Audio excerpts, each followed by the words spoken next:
네, 지금부터는 투자해놓은 시간으로 이어가 보겠습니다. 시장에서 핫한 이슈 4가지에 대한 투자 전략 전해드리도록 하겠고요. 또 마지막 순서로는 저희가 매수해놓은 종목 공략주까지 준비되어 있으니까요. 끝까지 함께 하시면서 투자 전략 세워가시기 바랍니다.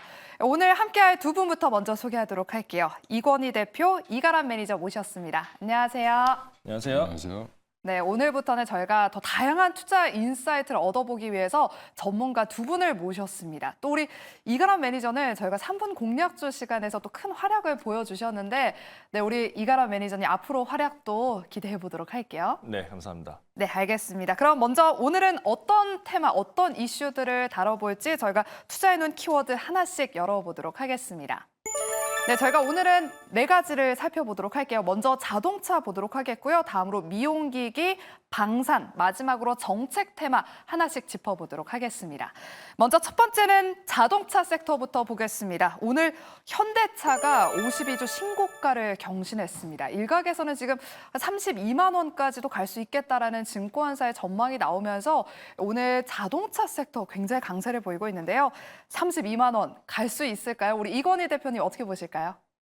예, 뭐 갈 수 있는 게 아니라 그거보다 더 가야죠, 사실은. 예. 너무 저평가되어 있는 부분이고 이번 인도 법인 IPO로 오히려 이제 그 트리거로 좀 작용을 한 것 같은데 가버넌스 이슈만 좀 해소된다라고 하면 현대차는 지금 32만 원이 아니라 그 이상도 가야 되는 종목이다. 지금 뭐 PER이 뭐 말도 안 되게 싸죠. 뭐 PBR도 마찬가지고. 그래서 현대차, 기아 여전히 상승 가능하다라고 보고 있습니다. 네, 알겠습니다. 지금 현대차 32만 원까지도 충분히 가능하겠다. 여전히 저평가 구간이다라고 말씀을 해주셨습니다. 오늘 또 현대차로는 외국인과 기관의 동반 매수세가 들어오고 있으니까요. 앞으로 흐름 32만 원까지 한번 기대해 보도록 할게요. 그리고 오늘 현대차가 급등하면서 자동차 부품주도 함께 오르고 있습니다. 그동안 자동차 완성차 업체들 주가는 굉장히 잘 갔는데 부품주들이 시들시들했거든요. 며칠 전부터 반등의 기미가 보이더니 오늘 서현 이화와 화신이 급등을 하고 있습니다. 우리 이가람 매니저님, 네. 자동차 부품주 중에서 어떤 종목들을 좀 눈여겨봐야 될까요? 일단 뭐 지금 많이 올라가는 종목들에서는 화신한 종목이 또 많이 올라가지고 있고요. 화신에 올라가다 보니까 서현 이화도 올라가고 있는 것 같은데 많이 올라간 종목들에서도 이제는 좀 실적이 나올 수 있는 종목으로 좀 많이 좀 편출해 뭔가 나눠서 보시면 더 좋을 것 같습니다. 그래서 지금 많이 오늘은 약간 테마성으로 많이 붙어서 올라가지고 있는 것 같은데 결국은 이제 실적이 이제 약간 턴해서 올라갈 수 있다라고 약간 나오고 있는 종목 중에 하나가 화신한 종목이 약간 이제 좀 실적에서 좀 대응이 가능하지 않겠느냐라고 하다 보니까 좀 가장 많이 올라가 있는 것 같고요. 그 외에도 뭐 서현 이화랑 대왕 광업하고 여러 가지 종목들이 많이 올라가주고 있는 것 같은데 사실 뭐 1분기 때부터 실적이 정말 나오기 시작한 종목은 뭐 PHA라는 종목이 또 따로 있습니다. 그 PHA 같은 경우는 2분기에 대한 어닝 발표도 좀 기대감이 생기고 있고 그 다음에 사측에서는 주주환원에 대한 좀 기대감도 좀 내비치는 언급이 좀 있었기 때문에 PHA가 좀 지금 강세가 많아지고 있는 상태에 있지만은 추가적인 상승도 가능하지 않을까라고 보고 있어서 결국은 부품전에서 약간 너무 테마성보다는 테마 안에서도 실적이 나올 수 있는 종목군으로 나눠서 보시는 게 가장 좋을 것 같습니다. 네, 알겠습니다. 오늘은 자동차 부품주들이 약간의 테마성으로 좀 움직이는 경향이 있지만 그 안에서도 옥석 가리기가 필요하다. 그중에서 실적을 꼭 보자라고 말씀을 해주셨고요. 실적이 뒷받침되는 종목으로는 화신을 꼽아주셨고 PHA 2분기 어닝 서프라이즈와 함께 주주 환원 정책이 기대되는 종목이다라고 말씀 주셨습니다. 앞으로 화신과 PHA도 눈여겨보시길 바랄게요. 그럼 우리 이권희 대표님께서는 오늘 자동차 부품주 어떻게 바라보실까요? 일단 부품주도 같이 저평가됐죠. 이제 뭐 주가 차트만 보면 그동안 굉장히 실적이 안 좋았던 것처럼 보이지만 화신 같은 경우 지금 실적이 부러진 적이 한 번도 없고 계속 우상향 중이었는데도 주가는 엄청나게 하락을 했다가 지금 다시 올라오고 있는 중이고요. 제자리 찾기 이제 가는 중이다라고 보고 있고요. SL은 이미 이제 신고가 영역을 들어갔죠. 근데 오늘 이제 특징은 현대차의 인도 법인에 직접 납품하는 회사들, 특히 이제 아예 법인을 설립하고 거기에 따라가 있는 회사들 중심으로 많이 주가가 올랐다라고 보시면 되고, 매출에서 전체적으로 차지하고 있는 비중이 큰 회사 중심으로 좀 많이 올랐는데, 화신 같은 경우가 인도 법인에서 매출이 총 매출의 한 20% 정도 차지하고 있고요. 그다음에 서현 이화가 한 19%, 성우 하이텍이 한 12% 정도 차지하고 있어서 이 정도 뭐 이렇게 많이 차지하는 화신이 좀 많이 올랐고 SL이 신고가를 내고 있는데 SL 같은 경우는 오히려 한 13% 정도 차지하고 있습니다. 매출에서. 근데 이제 오히려 빨리 올라간 이유는 SL 같은 경우는 주로 헤드램프를 하고 있기 때문에 이 램프 쪽은 여전히 그냥 그 요즘에 LED 관련돼서 단가가 좀 많이 올라간 이슈도 같이 있다라고 보시면 되고요. 그 외에 만도도 한 10% 정도 인도 법인에서 발생을 하고 있고 현대 위아도 한 1% 정도 이렇게 그다음에 현대 모비스는 한 4% 이렇게 추정을 하는데 전반적으로 지금 인도 법인 관련돼서 엮여 있는 회사들 중심으로 올라오고 있는데 이 중에서 미국 법인이 좀 있으면 이제 공장을 전기차 공장을 또 가동을 할 겁니다. 연말쯤 되면. 그럼 같이 좋아질 수 있는 건 보면 결국에는 성화이텍이라든지 화신, 그다음에 SL 이 정도가 지금 전기차 관련돼서 같이 엮여 있기 때문에 이 세 종목 중심으로 보시는 게 가장 좀 뭐 깔끔하다라고 보고 있습니다. 굉장히 유용한 답변이었어요. 인도향 모멘텀을 가진 종목뿐만 아니라 앞으로 북미 진출 기대감까지 있는 그런 기업들에 주목을 해보자라고 말씀해 주셨고요. 앞서 이가람 매니저께서 얘기한 화신 공통적이었고요. 그리고 성우 하이텍과 SL도 보면 좋겠다라고 말씀 주셨습니다. 이 점 잘 참고해 보시기 바랍니다. 그럼 자동차 섹터에 대한 이야기는 여기까지 나눠보도록 하겠고요. 두 번째로 미용기기 보겠습니다. 미용기기 여전히 잘 팔린다. 지금 정말 잘 팔리고 있습니다. 지금 뭐 중국뿐만 아니라 지금 신흥국, 베트남 이런 쪽에서도 미용기기 우리 K뷰티가 선전을 하고 있는데요. 오늘 또 라메디텍도 신규 상장하면서 미용기기에 대한 투심이 좋아지고 있습니다. 추가로 좀 기대해 볼 수 있을 만한 모멘텀이 있을까? 아니면 피크아웃 우려가 좀 있는 상황일까요? 우리 이가람 매니저님 어떻게 네. 보실까요? 사실 뭐 피크아웃을 논하기에는 너무 좀 이르고요. 사실 뭐 1분기 때는 당연히 성수기가 아니었고 2분기 넘어가면서부터는 약간 이제 실적이 나올 수 있는 성수기로 들어가게 됩니다. 근데 약간 문제라면은 지금 이미 피부미기 쪽 관련된 종목들이 사모펀드한테 너무 팔렸고 하다 보니까 거래할 수 있는 종목 수가 좀 많이 이제 없습니다. 그런 상태에서 결국 이제 주목해 볼 수 있는 종목들만 좀 잘 봐야 될 필요가 있을 것 같고요. 근데 이번 주에 약간 이슈가 있다라면 지금 6월 21일 날 이번 주 금요일인데 이제는 다시 6월 1일부터 20일까지의 잠정은치가 뜹니다. 수출이 얼마큼 잘 됐는지가 뜨게 되는데 그에 따라서 데이터를 보면서 다시 한 번 더 주가들이 다시 한 번 더 올라갈 가능성이 크기 때문에 오늘 약간 뭐 올라가다 말거나 조금 내려가는 종목도 있는 것 같습니다만 피부 미용과 관련된 종목들은 2분기 성수기에 대한 기대감과 앞으로에 대한 수출 모멘텀을 좀 봤을 때 지금도 충분히 대응이 좀 가능하지 않을까라고 말씀을 드리겠습니다. 네, 국내 미용기기 업체들은 2분기가 성수기이기 때문에 지금 워낙 최근에 미용기기 관련 기업들의 주가가 너무 올라서 피크아웃이 아닐까라는 그런 우려에 대해서는 아직 피크아웃을 논하기에는 이르다라고 말씀을 해주셨습니다. 그렇다면 최근에 또 시장에서 주목받고 있는 기사가 하나 있어요. APR이 얼마 전에 중국 6.18 축제 라이브 커머스를 열었는데 매출이 저는 이 숫자를 잘못 본 줄 알았거든요. 무려 36억 원을 기록했다고 하더라고요. 저는 이 라이브 커머스에서 무려 이런 금액을 매출을 낼 수 있을까 싶었는데 해냈네요. 여전히 중국 시장 전망 밝은 건가요? 우리 이건희 대표님 어떻게 보실까요? 일단 중국 뭐 사람 많은 건 다들 알고 계실 테고 지금 일선 도시라고 하죠. 일선 도시, 이선 도시, 삼선 도시 이렇게 구별을 하는데 우리가 흔히 알고 있는 상해라든지 뭐 심전이라든지 이런 주요 도시들은 다 일선 도시라고 보시면 되고요. 북경도 마찬가지고 그쪽에 있는 분들의 소득 수준은 우리나라 소득 수준보다 더 좋습니다. 이런 부분들 때문에 여전히 이제 그 미용에 대한 그 니즈가 좀 많고요.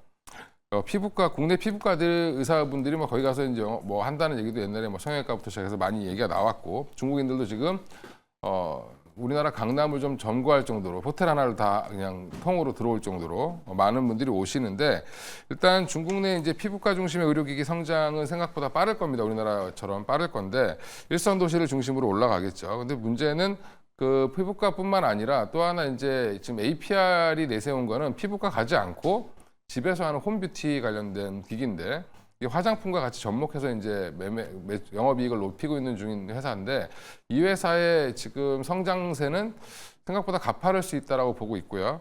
이게 만약에 중국 시장에 안착한다라고 하면 APR의 영업 그 성장세는 좀 더 커질 걸로 보이고 최근에 공장 증설을 통해서 굉장히 지금 영업을 공격적으로 지금 하고 있는 상황이기 때문에 앞으로 APR 주가는 저는 조정 시 매수 관점으로 보시는 게 맞을 것 같고요.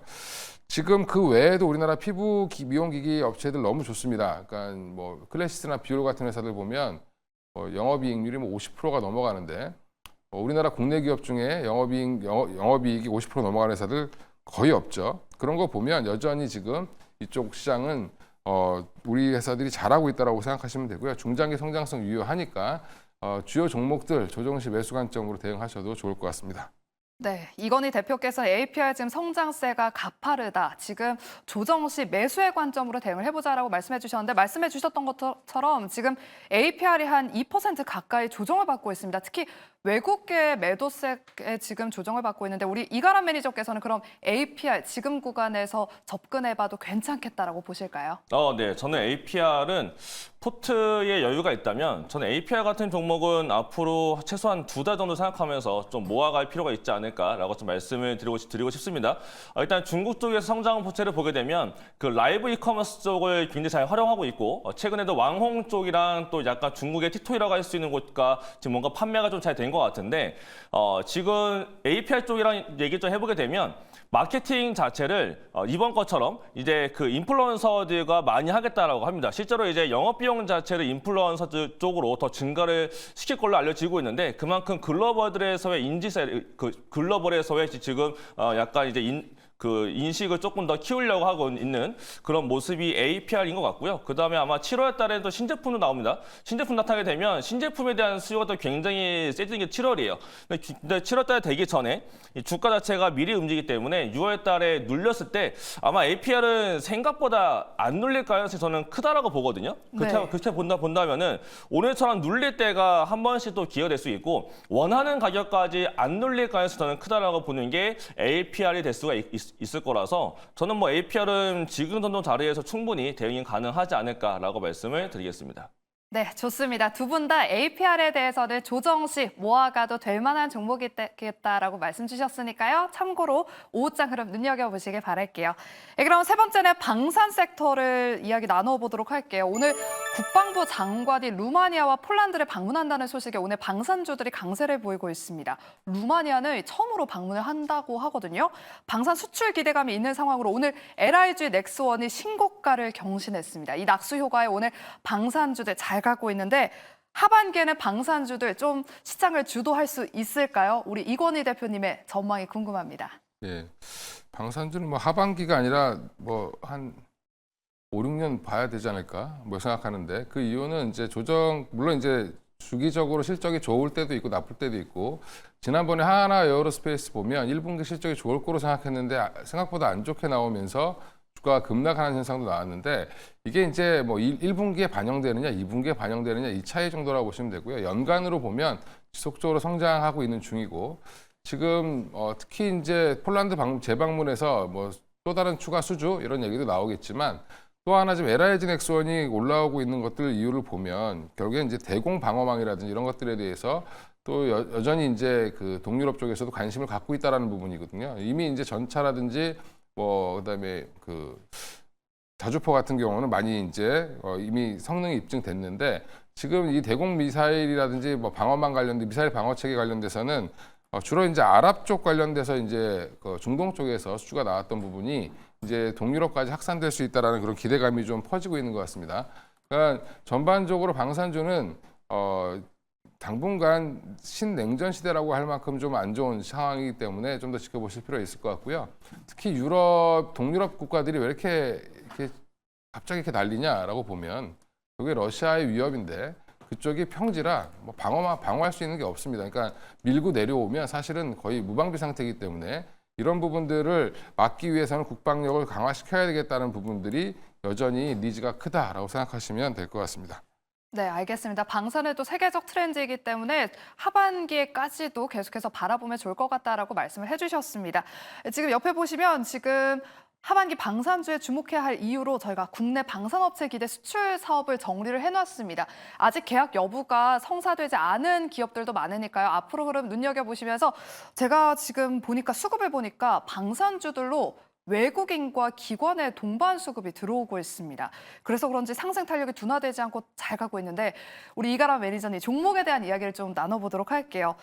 주목해 봐야 될 만한 방산주 어떤 종목이 있을까요? 사실 방산주는 오늘 처음 들어온 게 아니고 저번 주부터 이미 외국인들은 좀 많이 좀 매수가 들어오던 상황이었습니다. 그런 과정에서 오늘 좀 많이 올라간 것 같은데 일단은 LH넥선 같은 경우는 7월 달에 림페이라고 해서 환태평양 이제 미군 이제 미 해군에 지금 훈련이 있습니다. 거기에서 아마 이제 테스트를 할 것 같은데 실전 테스트에 통과를 하게 되면 LH넥선의 비공이 바로 또 체결 계약까지 아예 체결될 걸로 전망되고 있어서 LH넥선이 좀 많이 올라간 것 같은데요. 약간 오늘 올라갔기 때문에 지금 너무 지금 사기보다는 덜 올라간 종목으로 보게 되면 하나 에어로 같은 경우는 이제 이번 달에 루마니아 관련된 모멘텀도 있고 그다음에 분화 이슈가 또 이제 9월 달에 있기 때문에 하나 에어로스페이스가 조금 더 편안한 종목이 되지 않을까라고 생각하고 있고 근데 아직 안 올라간 지금 방산주가 한 가지가 있는데요. 덕산 하이메탈이라는 종목이 있습니다. 이 종목은 원래는 반도체예요. 반도체인데 덕산 넥스코어라고 그 자회사가 있습니다. 자회사가 이 종목에 또 이제 천국이나 다른 데다가 납품하고 있는 부품사입니다. 근데 지금 시장에는 아직 많이 알려지지 않아져 있고 아직까지는 반도체 회사로만 되고 있는데 자회사의 방산이 있기 때문에 결국 방산 테마가 한 번 더 돌게 되면 결국 위제 앞단에 있는 종목이 아닌 뒷단에서 이제 자회사를 가지고 있는 종목들이 올라갈 가능성이 있기 때문에 한 번 더 방산이 움직인다라고 한다면 덕산 하이메탈까지 움직일 걸로 저는 보여져서 지금 뭔가 대응을 해본다면 하나 에어로스페이스 아니면 덕산 하이메탈이 좋지 않을까라고 말씀을 드리겠습니다. 네, 방산주 내에서는 한화 에어로스페이스와 덕산 하이메탈을 보자라고 말씀 주셨습니다. 이 두 기업도 앞으로 흐름 눈여겨보시길 바랄게요. 특히 방산주가 지금 미국 대선을 앞두고 증권사에서는 기술주 사지 말고 방산주를 사라 뭐 이런 전망까지 나오고 있거든요. 앞서 우리 이건희 대표님께서는 방산주 하반기까지도 유효하다라고 말씀해 주셨잖아요. 그러면 좀 쭉 가지고 가볼까요? 아니면 단기적으로 이렇게 수출 모멘텀 나왔을 때 단기적으로 좀 트레이딩 관점에서 접근을 해볼까요? 뭐 이제 그건 이제 투자자분들의 성향에 따라 달린 거긴 한데 일단 하나 에어로스페이스는 좀 끌고 가시는 게 좋지 않겠나 생각하고 있고요.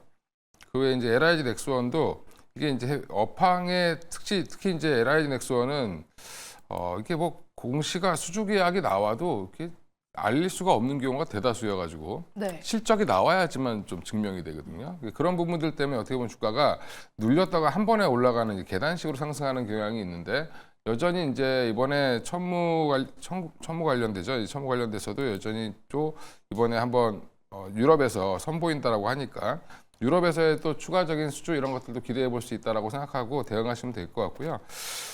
전반적으로 지금 미국과 중국, 미국과 러시아의 이 대립 관계는 당분간 이어질 걸로 보이고요. 그러면 그동안 좀 소외시됐던 이 평화의 시기를 좀 오래 가졌던 국가들이 방산 관련된 예산을 늘리기 시작했다는 부분에서 우리나라 회사들이 치고 들어갈 수 있는 시장은 점점 넓어지고 있다는 부분 때문에 저는 뭐 중장기적으로 들고 가셔도 뭐 무리는 없다. 대신에 너무 작은 종목들은 변동성이 클 수 있으니까 그런 종목들보다는 뭐 현대 로템이라든지 LIG 넥스원, 하나 에어로스페이스 중에서 골라서 하시면 좋을 것 같고 개인적으로는 하나 에어로스페이스가 가장 좀 편할 것 같습니다.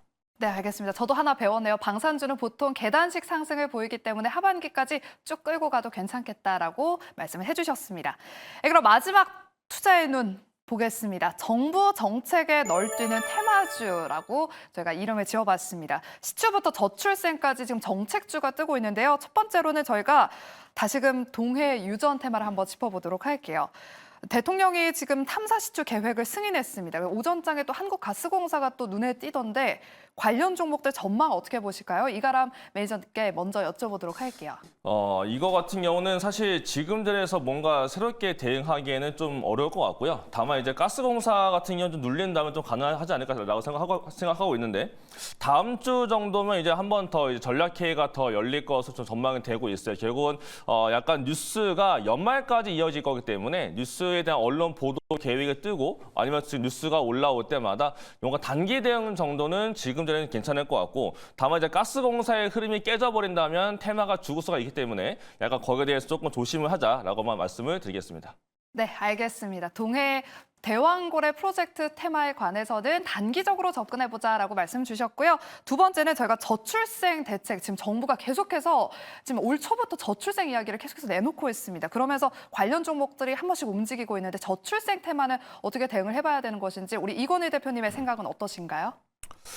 이건 뭐 그냥 테마로 생각하시는 게 맞고요. 진짜 테마다. 예. 결국에는 지금 뭐 아이들을 안 낳는 걸 이제 정부에서 정책을 핀다고 해서 금방 좋아지기에는 어렵죠. 어려운데 이제 정책이 나오면 관련된 용품들이 더 잘 팔리겠지 하고 올라가는데 지금 사실상 이 회사들 돈 잘 벌고 있습니다. 잘 벌고 있는데 주가는 뭐 이슈에 올랐다 빠졌다 이렇게 하는데 정책 모멘텀으로 움직이는 종목들 중에서 가장 뉴스 나오면 무조건 팔아야 되는 종목이라고 생각하고 있고요. 오히려 지금 이쪽의 트렌드는 아이 하나한테 얼마나 많이 팔 수 있느냐 이쪽으로 맞춰져 있지. 네. 네, 뭐 아이가 많이 태어나길 바라는 것도 물론 있겠지만 이쪽은 여전히 이 정부가 한 20년 넘게 돈을 쏟아 부어도 지금 잘 안 되고 있는 중이고 전 세계가 지금 트렌드가 저출생으로 가고 있습니다. 그래서 이게 뭐 정부 정책으로 좋아질 부분은 아닌 것 같고요. 그냥 뉴스 나오면 한번 슈팅할 때 매도하시는 게 맞을 것 같습니다. 네, 저출생 테마는 정말 테마다. 단기적으로 이슈가 나올 때마다 수익을 챙겨보자라고 말씀해 주셨습니다. 이렇게 저희가 4가지 테마를 한번 짚어봤고요. 그렇다면 오늘 공략 가능할 만한 제가 매수해놓은 종목을 한번 살펴보도록 하겠습니다. 먼저 첫 번째로 우리 이가람 매니저님의 탑픽 종목은 어떤 종목일지 알아보도록 할게요.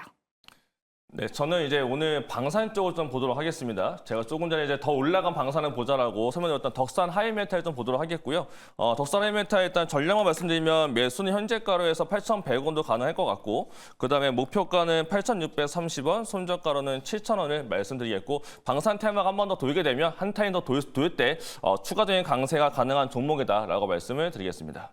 네, 저희가 앞서 방산 섹터를 다뤄봤었는데 방산주 안에서도 덕산 하이메탈을 오늘 매수해놓은 종목으로 선택해 주셨고요. 목표가 8,630원, 손절가는 7,000원으로 대응해 보시기 바랍니다. 그럼 우리 이건희 대표님의 오늘 매수해놓은 종목은 어떤 종목 준비해 오셨을까요?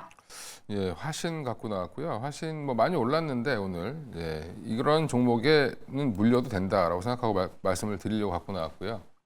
일단 오늘 거래량이 많이 터지면서 다시 한번 시장에 주목을 받았다는 게 중요하다. 물론 이제 단기 이슈, 인도 IPO 단기 이슈로 좀 올라온 부분이 있고요. 과하게. 종가나 이제 좀 내일 시가까지 좀 나눠서 사보시면 좋을 것 같은데 현대차 그룹에서 뭐 엔진 연결되는 부품이죠. 이제 주로 이제 하는 거는 이 자동차에 보면 틀을 잡아주는 역할을 하는 것들을 주로 많이 만드는데 그러니까 주조 제품이죠. 이렇게 알루미늄 합금으로 만드는 회사 그 다이캐스팅이라고 해서 그쪽을 주로 많이 만들고 있고요. 특히 요즘에 전기차 아이오닉 이런 거 보면 밑에 이제 2차 전지들이 쭉 깔리는데 그걸 한 번 더 보호하기 위해서 마지막에 알루미늄 캡을 좀 씌웁니다. 그것까지 이제 만드는 회사고요. 그래서 앞으로 미국과 그다음에 인도 이쪽 관련돼서 같이 또 주목을 해보시면 좋을 것 같고요. 목표가는 2만 원, 손절가는 12,000원으로 말씀드리겠습니다. 네, 오늘 이건희 대표의 매수해놓은 종목은 화신이었습니다. 이렇게 오늘 저희가 4가지 이슈를 짚어봤고요. 오늘 매수해놓은 종목 한번 정리해 보도록 할게요. 이건희 대표께서는 화신, 자동차 부품주를 말씀해 주셨고요. 이가람 매니저는 덕산 하이메탈 이야기해 주셨습니다. 방산주까지 이야기 나눠주셨네요. 이렇게 오늘 말씀 두 분 고맙습니다. 네, 이렇게 저희가 준비한 순서 여기까지입니다. 생쇼 오후 12시부터 2시까지 2시간 동안 함께 했는데요. 내일 이 시간에도 함께 해주시길 바랄게요. 오늘도 함께 해주신 여러분 고맙습니다.